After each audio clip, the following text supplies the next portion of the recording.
विकसित भारत संकल्प यात्रा में आए ग्राम पंचायत लूला और आसपास के आए सभी किसान भाइयों को, माता बहनों को, नौजवानों को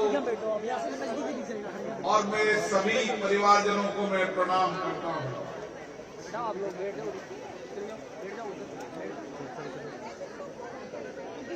विकसित भारत संकल्प यात्रा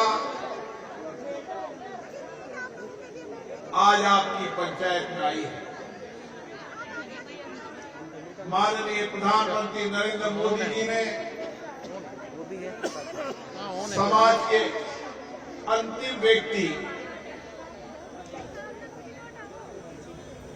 समाज से वंचित व्यक्ति,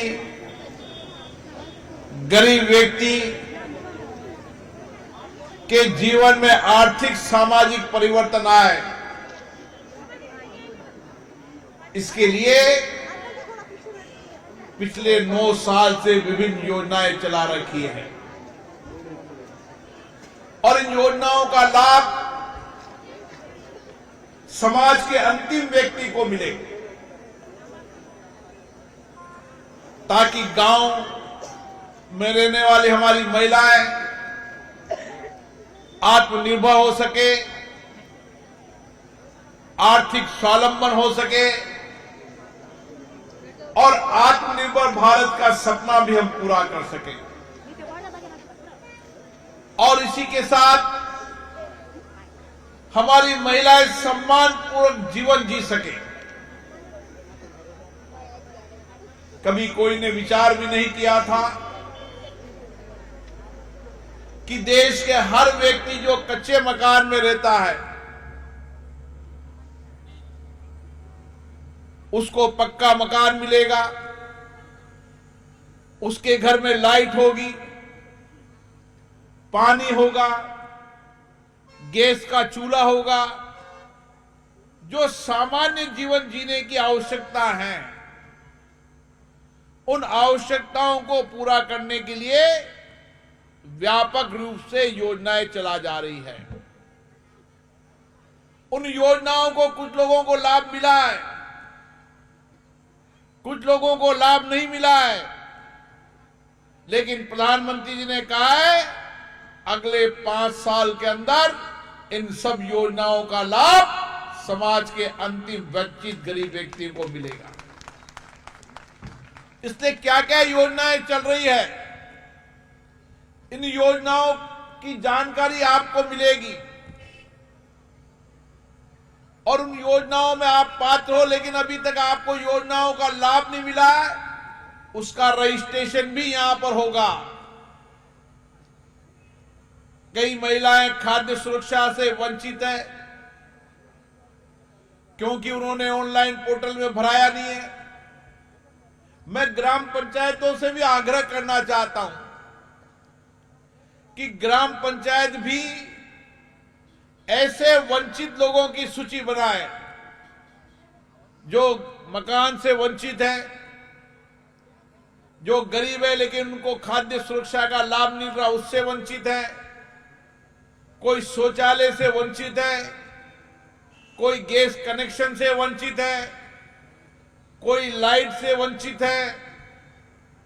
उन सारी योजनाओं से जो वंचित लोग हैं उनकी सूची ग्राम पंचायत के पास होना चाहिए। अगर उसकी सूची ग्राम पंचायत के पास होगी तो वो चिन्हित कर करके उन योजनाओं का लाभ उनको मिले, उसके लिए उसकी सारी औपचारिकता पूरा करने का काम करेगा। क्योंकि गांव में जाता हूं तो कोई कहता हमें ये लाभ नहीं मिल रहा, ये लाभ नहीं मिल रहा, जबकि प्रधानमंत्री जी ने सारी योजनाएं चला रखी है। और इसीलिए ग्राम पंचायत में पंच है, सरपंच है,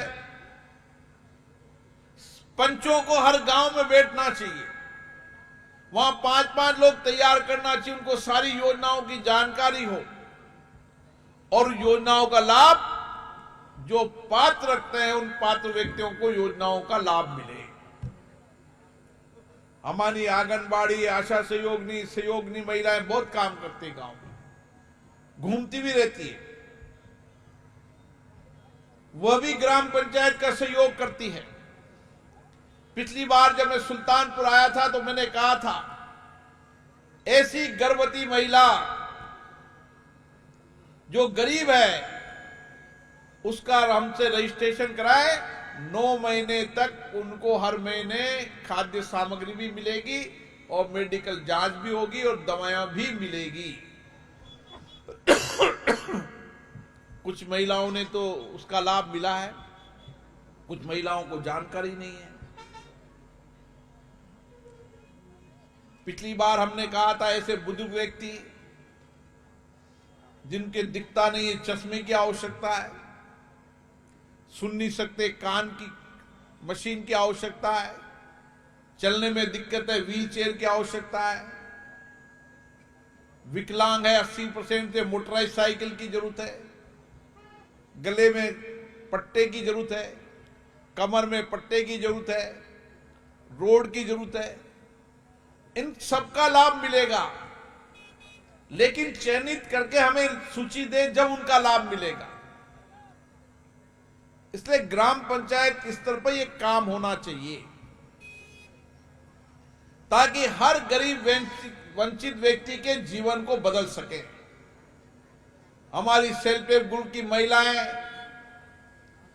आत्मस्वावलंबन हो सकती है और उसकी योजनाओं का लाभ उनको मिले, उसके लिए गांव में सेल्फ हेल्प ग्रुप बनना और उनको बैंक से फाइनेंस कराना और उनको योजनाओं का लाभ दिलाना, और जो प्रोडक्ट बनाती है, सामग्री बनाती है, उसके लिए समय समय पर उचित प्लेटफॉर्म उनकी मार्केटिंग का उपलब्ध कराना। ये आजीविका वालों को और सेल्फ हेल्प ग्रुप वालों को काम करने की आवश्यकता है। ऐसी तमाम योजनाएं हैं। गरीब से गरीब व्यक्ति का इलाज निःशुल्क हो सके। अब उसको जानकारी नहीं तो हॉस्पिटल के चक्कर काटता रहता है, हमारे पास भी नहीं आता। कभी हमें कोई प्राइवेट हॉस्पिटल मिलता है, कोई कहीं हॉस्पिटल मिलता है, इतने पैसे खर्च हो जाते हैं, पूरे कर्ज में डूब जाता है। किसी को जयपुर इलाज कराना है, दिल्ली इलाज कराना, हम बैठे हैं ना आपके लिए, आपकी सेवा के लिए हम बैठे हैं। हम हमेशा तैयार, हमें जानकारी तो मिले। हमारे तक कोई पहुंचेगा नहीं तो हम कैसे उसको ढूंढे। मैं तो कई बार हॉस्पिटल में जाता हूं तो वहां मुझे मिलते हैं, मैं आगे बढ़ के पूछ लूं तो बता देते हैं, नहीं चुपचाप रहते हैं। और इसीलिए माननीय प्रधानमंत्री नरेंद्र मोदी जी की गारंटी की ये गाड़ी आपके बीच में आई है, और इस गारंटी की यात्रा में हर चीज आपको मिलेगी, हर योजनाओं का लाभ मिलेगा। आज नहीं कल भारत को विकसित भारत बनाने में हम सबका योगदान होगा, और विकसित भारत बनेगा। दुनिया में भारत की ताकत आज है, दुनिया का एजेंडा भारत तय करता है। हमारे प्रधानमंत्री सबसे लोकप्रिय प्रधानमंत्री, विश्व के सबसे लोकप्रिय प्रधानमंत्री, और 9 साल के अंदर भारत बदलते हुए भारत को आप देख रहे होंगे। आज केवल आर्थिक सामाजिक नहीं, सांस्कृतिक पुनरुद्धार का युग भी शुरू हो चुका है। हमारी सांस्कृतिक विरासत, जो हमारी ताकत थी, वह नए युग की शुरुआत हो चुकी है। इसलिए बदलते भारत में भारत की ताकत दुनिया में बड़ी नहीं बड़ी, बताओ आप। भारत का लोहा दुनिया मानती नहीं मानती है। दुनिया में सबसे लोकप्रिय प्रधानमंत्री नरेंद्र मोदी जी है या नहीं है? यह है तो आप सबके कारण है, भारत की 140 करोड़ जनता के आशीर्वाद के कारण है, आपके प्यार स्नेह के कारण है। हमें जो चुनकर भेजते हो, आपका प्यार मिलता, आपका स्नेह मिलता, आपका आशीर्वाद मिलता है। इससे हमारी जिम्मेदारी हो जाती है कि हम नीचे तक व्यक्ति के जीवन को परिवर्तन करें। लेकिन उसके लिए ग्राम पंचायत भी सबसे महत्वपूर्ण इकाई है, क्योंकि सारे काम तो ग्राम पंचायत स्तर पे होते हैं। इसलिए ग्राम पंचायत में हमेशा मैं कहता हूं कि ग्राम पंचायत इकाई आर्थिक सामाजिक परिवर्तन की, लोकतंत्र की सबसे मजबूत ताकत है। इसको जितनी ताकतवर बनाओगे उतना ही परिवर्तन होगा। कई मुझे मिल जाती महिलाएं में, हमें मकान नहीं मिला, मकान के लिए आवेदन करना पड़ता है, आवेदन कर रखा है तो उसमें क्या क्या पात्रता रखनी पड़ती है, उसकी सूची बनानी पड़ती है, नहीं तो फॉर्म रिजेक्ट हो जाएगा आपका। आप चिंता मत करो, अभी कुछ ही देर में माननीय नरेंद्र मोदी जी आपको संबोधित करने वाले हैं, आपको बताने वाले हैं कि किस किस तरीके से इन योजनाओं का लाभ आप तक पहुंचेगा। और मेरा विश्वास है कि हम सब मिलकर विकसित भारत के सपनों को भी पूरा करेंगे, विकसित भारत के बनाने में सहयोग भी करेंगे, और जो लोग वंचित रह गए उनको योजनाओं का लाभ मिले, जिनको आज नहीं मिलेगा कल मिलेगा, लेकिन हर वंचित गरीब व्यक्ति के जीवन को परिवर्तन करेंगे, आप निश्चित मानिए। केवल ग्राम पंचायत सूची बना दे, बाकी हम सब परिवर्तन करेंगे। बहुत बहुत धन्यवाद। अब माननीय नरेंद्र मोदी जी आ गए हैं, वह आपको संबोधित करेंगे। बहुत बहुत धन्यवाद। शिवराज सिंह जी से स्वागत संबोधन के लिए